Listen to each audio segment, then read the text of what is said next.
रात का समय था। बिरजू और हीरा किसी काम से नदियापुर गांव जा रहे थे। बिरजू, हीरा, अरे चलते चलते मेरे पैर जवाब दे चुके हैं। गर्मी भी लग रही है। चलो एक पेड़ के नीचे बैठकर आराम कर लेते हैं। हीरा, अरे यहाँ रुकना सही नहीं है, ये जंगल है। बिरजू, अरे नदियापुर गांव जंगल के बीच ही बसा है। चल थोड़ा सुस्ता लेते हैं, वैसे भी तो शाम हो ही गई है। बिरजू की बात सुनकर हीरा न चाहते हुए भी एक पेड़ के नीचे बैठ गया। अचानक उन दोनों के कानों में एक बच्चे की रोने की आवाज़ आई। हीरा, बिरजू भैया, तुमने कुछ सुना? यहाँ जंगल में कौन सा बच्चा रो रहा होगा? बिरजू, आवाज़ तो मेरे भी कानों में आ रही है। चलो चलकर देखते हैं। बिरजू और हीरा आसपास नज़र दौड़ाने लगे। तभी उन दोनों की नज़र एक बच्चे पर पड़ी। वे दोनों उस बच्चे के करीब चले गए। हीरा, बिरजू भैया, यह बच्चा तो यहाँ अकेला है, यहाँ तो आसपास कोई मौजूद नहीं। बिरजू उस बच्चे को गौर से देखने लगा। उसके चेहरे पर डर और भय के साए लहराने लगे। बिरजू, यहाँ से भाग। हीरा, हीरा, अरे क्या हुआ? अचानक तुम्हारा चेहरा फटे हुए पपीते जैसा कैसे हो गया? बिरजू, हीरा, गौर से देख, यह बच्चा कोई इंसान का बच्चा नहीं बल्कि कागज़ का बना मालूम पड़ता है। बिरजू के कहने पर हीरा उस बच्चे को ध्यान से देखने लगा। हीरा, बिल्कुल सही कह रहे हो बिरजू भैया, यहाँ से भागो। वे दोनों डरते हुए वहाँ से भाग गए। उसी नदियापुर गांव में झुमरी नाम की एक सुंदर स्त्री अपने 5 वर्षीय बेटी चमकी और पति बसंत के साथ रहती थी। झुमरी का पति बहुत गरीब था। एक दिन झुमरी का पति बसंत दोपहर के समय अपने घर पर उदास बैठा था। झुमरी, क्या हुआ जी? आप इतने उदास क्यों बैठे हैं? बसंत, काफ़ी दिनों से मुखिया जी से अपनी मजदूरी मांग रहा हूँ, लेकिन वह दिख ही नहीं रहे हैं। झुमरी, उनसे कहते क्यों नहीं कि हमारे घर में राशन भी ख़त्म होने को है। अगर आप वहाँ हमें समय पर पैसे नहीं दे सकते तो फिर ऐसी जगह काम करने से क्या फ़ायदा? मुखिया, क्या बात है बसंत, तुम यहाँ कैसे? बसंत, मुखिया जी, आपने मुझे 6 महीने से मेरी मजदूरी नहीं दी। मेरे घर पर राशन ख़त्म होने को है। मत भूलिए, मेरी पत्नी और मेरी बेटी मेरी जिम्मेदारी हैं। मुखिया, तो मैं क्या करूं? तूने अपनी बच्ची क्या मुझसे पूछकर पैदा की थी क्या? बसंत, मुखिया जी, मैं तो बस अपने पैसे मांग रहा हूँ, मुझसे बदतमीजी से बात मत कीजिए। आदमी, तुमने नौकरों को ज़्यादा सिर पर चढ़ा रखा है। मुखिया, अगर ये मेरा नौकर होता तो मैं इसको लात घूंसों से ऐसा स्वागत करता कि ये फिर कभी किसी से जुबान लड़ाने के काबिल नहीं रहता। मुखिया, तो फिर इस नेक काम में फिर देरी क्यों करूं? इतना कहकर मुखिया बसंत को बुरी तरह से पीटने लगा और धक्के देकर बाहर निकाल दिया। मुखिया, जा, नहीं देता तेरे पैसे। जिससे शिकायत करनी है कर ले, जो उखाड़ना है उखाड़ ले। बसंत रोते हुए घर आ गया और सारी घटना अपनी पत्नी झुमरी को बताने लगा। झुमरी, चिंता क्यों करते हैं जी? ईश्वर पर भरोसा रखें, सब कुछ सही हो जाएगा। बसंत, तुम समझ नहीं रही, घर का राशन ख़त्म होने को है। आज तो मेरे पास चमकी के दूध के भी पैसे नहीं बचे, मैं क्या करूं? झुमरी, चिंता मत कीजिए, मैं अपने पड़ोस में रहने वाली अनीता से कुछ पैसे उधार मांग लेती हूँ। आप बस ऐसे उदास मत बैठिए और हाँ, कभी भी हिम्मत मत हारिएगा। झुमरी की बात सुनकर बसंत मुस्करा दिया। कुछ देर बाद झुमरी पड़ोस में अपनी दोस्त अनीता के घर गई। अनीता, आओ झुमरी, मैं तुम्हारा ही इंतज़ार कर रही थी। अगर तुम नहीं आती तो कुछ देर में मैं वैसे ही तुम्हारे घर आने वाली थी। झुमरी, मुझे तुमसे बहुत ज़रूरी बात करनी है। हाँ अनीता, हाँ हाँ बोलो ना, क्या बात है झुमरी? मुझे कहते हुए तो अच्छा नहीं लग रहा, लेकिन मुझे कुछ पैसों की ज़रूरत है। वो क्या है ना, आजकल मेरे पति को कहीं काम नहीं मिल रहा है। बोल रहे थे कि बाज़ार में काफ़ी मंदी चल रही है। अनीता, ये तो बात सही है, सभी जगह बुरा हाल है झुमरी। इतना कहकर अनीता ने कुछ पैसे झुमरी के हाथ में पकड़ा दिए। झुमरी, मैं तुम्हारे ये पैसे बहुत जल्द चुका दूंगी। अनीता, अरे जब मर्जी आए तब चुका देना, लेकिन ऐसा कब तक चलेगा? झुमरी, मैं कुछ समझी नहीं। अनीता, देख झुमरी, आजकल का ज़माना बदल गया है। मुझे देख, मेरे पति भी काम करते हैं और मैं भी काम करती हूँ। क्यों ना तुम भी अपने पति का हाथ बटाना शुरू कर दो, कुछ पैसे घर आएंगे तो अच्छा ही होगा। झुमरी, तुम सही बोल रही हो अनीता, मन तो मेरा भी बहुत करता है, लेकिन मुझे कोई काम भी तो नहीं आता।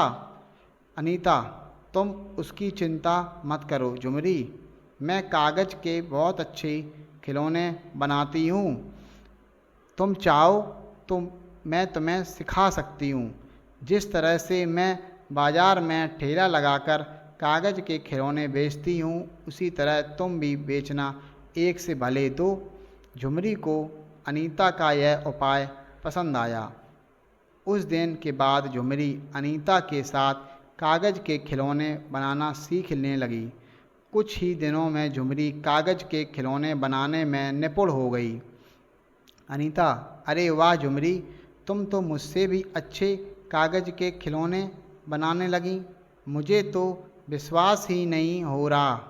झुमरी, नहीं अनीता, तुमसे अच्छा तो मैं कभी नहीं बना सकती। आखिर तुम मेरी गुरु जो ठहरी। अनीता, ठीक है झुमरी, तुम पहले इम्तिहान में तो पास हो गई, बल्कि यूँ कहो फर्स्ट डिवीज़न से पास हुई हो। अब तुम्हारी दूसरी और आखिरी परीक्षा होनी है।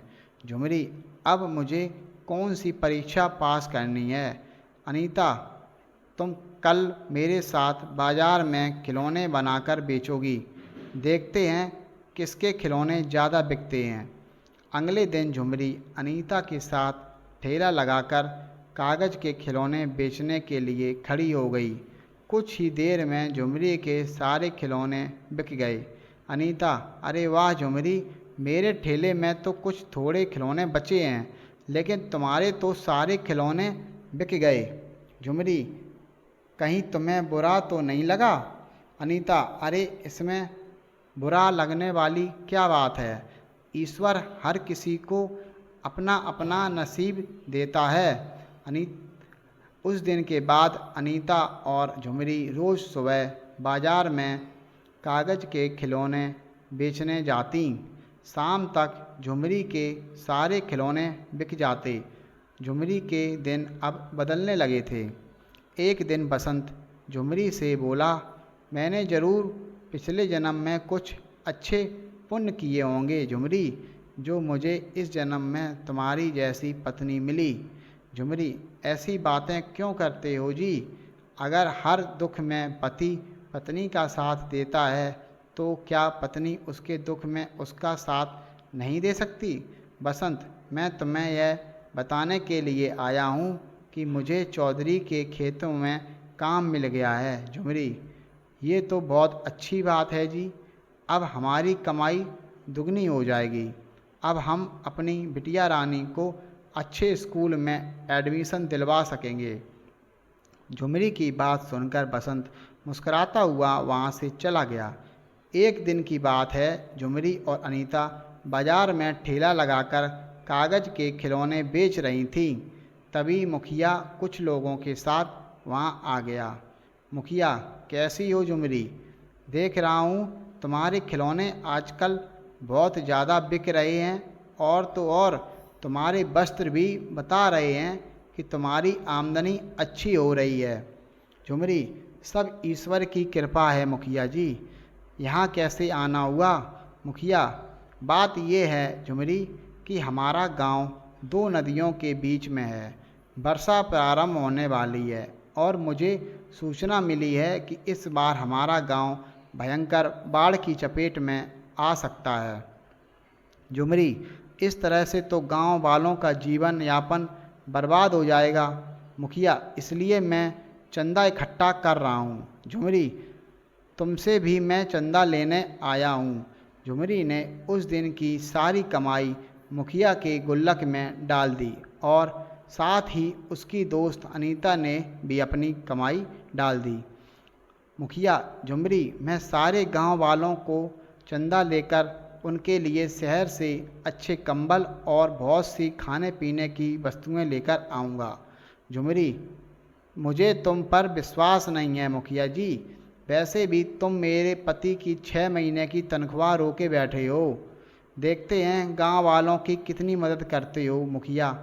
अरे, तुम अभी तक अपने पति की मार को दिल पे बैठाए बैठी हो, मगर वह मुझे आकर बदतमीजी से बात कर रहा था। इतना कहकर मुखिया वहाँ से चला गया। दिन ऐसे ही बीतने लगे, मगर झुमरी ने देखा कि मुखिया शहर से कुछ भी लेकर नहीं आया। एक दिन की बात है, मुखिया अपने मुनीम प्रेमचंद से बातें कर रहा था। झुमरी अपने पति बसंत के साथ काम से जा रही थी। मुखिया को देखकर झुमरी बोली, झुमरी, मुखिया जी 1 महीने पहले आप सारे गांव वालों से चंदा लेकर गए थे, यह बोलकर कि हमारा गांव भयंकर बाढ़ की चपेट में आने वाला है, वर्षा प्रारंभ होने वाली है, मगर मुझे तो अभी तक कोई इंतजाम नहीं दिखता। झुमरी की बात सुनकर मुखिया बुरी तरह से तिलमिलाकर रह गया। मुखिया, तुम तो ऐसे बोल रही हो जैसे कि तुमने 10-20 लाख रुपया चंदा में दिया हो। अरे, 150 रुपये चंदे में डालकर अपने आप को क्या समझ रही हो? बसंत, मुखिया जी, आपको इस तरह से मेरी पत्नी का अपमान करने का कोई अधिकार नहीं है। मुखिया, मुंह बंद रख बसंत। पिछली बार की मार भूल गया क्या? गांव में तेरी पत्नी के अलावा न जाने कितने लोगों ने मुझे चंदा दिया है। उन्होंने तो मुझसे कोई सवाल नहीं पूछा। यहाँ से चला जा, वरना तेरा फिर से मार मार कर बुरा हाल कर दूंगा। बसंत अपनी पत्नी के साथ वहाँ से चला गया। मुनीम, देख रहे हो मुनीम जी, इस बसंत की पत्नी के कागज़ के खिलौने बाजार में क्या बिकने लगे। यह तो अपने आप को आपसे भी बड़ा समझने लगा। मुखिया, सही कहा आपने। जब तक आप इन दोनों पति पत्नी को गांव से धक्के देकर बाहर नहीं निकलवा देते, मैं चैन की नींद नहीं सो सकता। मुनीम, वैसे क्या वास्तव में हमारे गांव में बाढ़ आने वाली है? मुखिया, अरे कोई बाढ़ नहीं आने वाली। ये न्यूज़ वाले तो वैसे भी हर साल यही खबर चला देते हैं कि बाढ़ आने वाली है, गांव डूबने वाला है, और मैं इसी खबर का फ़ायदा उठाकर गांव से अच्छा खासा चंदा वसूल लेता हूँ। हर साल की तरह इस बार भी कुछ नहीं होगा। उस दिन के बाद मुखिया ने झुमरी और उसके पति बसंत के खिलाफ गांव में कान भरने शुरू कर दिए। गांव वाले मुखिया की बातों में आकर झुमरी और बसंत को अपना दुश्मन समझने लगे। झुमरी से उन सब ने झुमरी के कागज़ के खिलौने खरीदने बंद कर दिए। थक हार कर बसंत और झुमरी अपने घर पर ताला लगाकर किसी दूसरे गांव की ओर चल दिए। झुमरी एक जंगल में बैठकर आंसू बहाती हुई बोली, ये सब मेरे सच बोलने का नतीजा है। बसंत, दिल छोटा मत करो झुमरी, तुमने तो सच बोला है और सच बोलने वालों की कभी हार नहीं होती। झुमरी, वो सब तो ठीक है जी, लेकिन अब क्या होगा? हमारे पास बिल्कुल भी पैसे नहीं हैं और बोतल में सिर्फ चमकी का आधा गिलास दूध बचा है। झुमरी ने इतना ही कहा था कि तभी एक बच्चे के रोने की आवाज़ उसके कान में पड़ी। उसने देखा कि एक पेड़ के नीचे सुंदर सा बच्चा रो रहा है। झुमरी, ये किसका बच्चा है?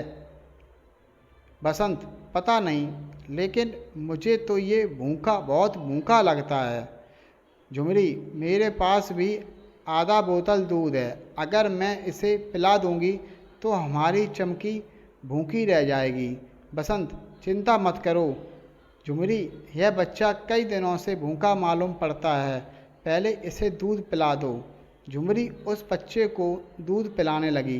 बच्चे ने दूध पिया ही था कि अचानक रंग बिरंगी किरणों के साथ आकर उसका आकार बड़ा होने लगा और वह एक सुंदर नवयुवक में परिवर्तित हो गया।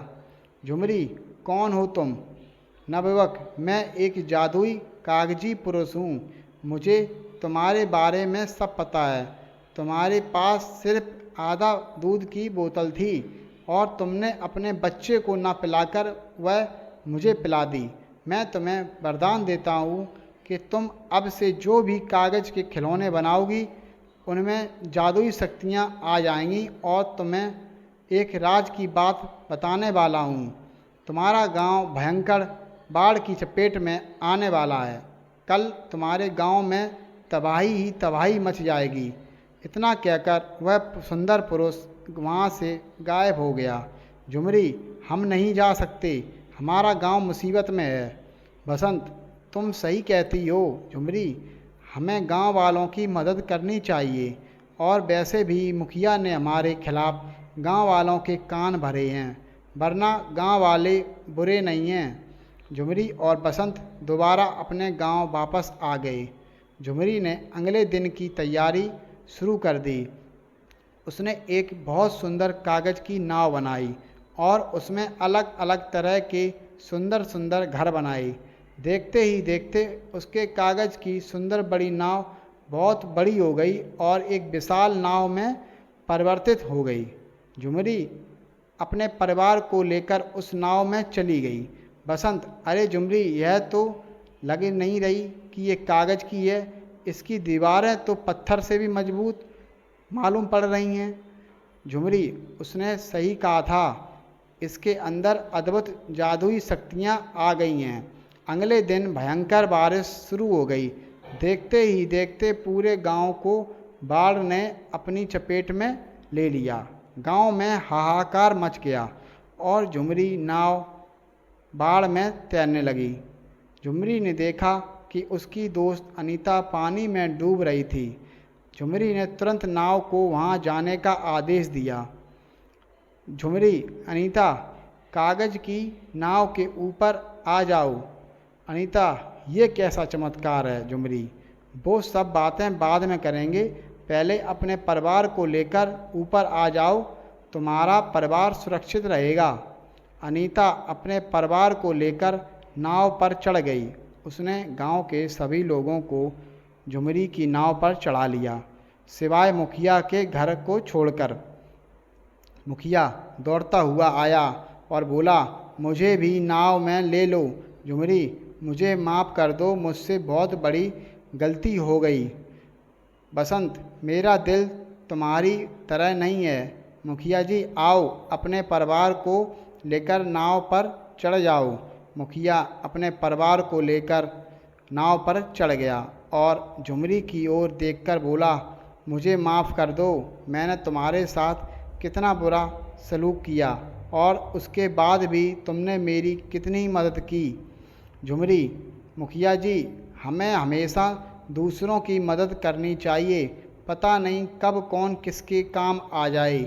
तभी अनीता झुमरी से बोली, झुमरी, बाढ़ बहुत ज़्यादा भयंकर है, हमारे गांव के अलावा भी और गांव इसकी चपेट में आ गए होंगे, हमें उनकी भी मदद करनी चाहिए। झुमरी को अनीता की बात पसंद आ गई। झुमरी अपनी जादुई नाव को लेकर दूसरे गांव में गई और लोगों की मदद करने लगी।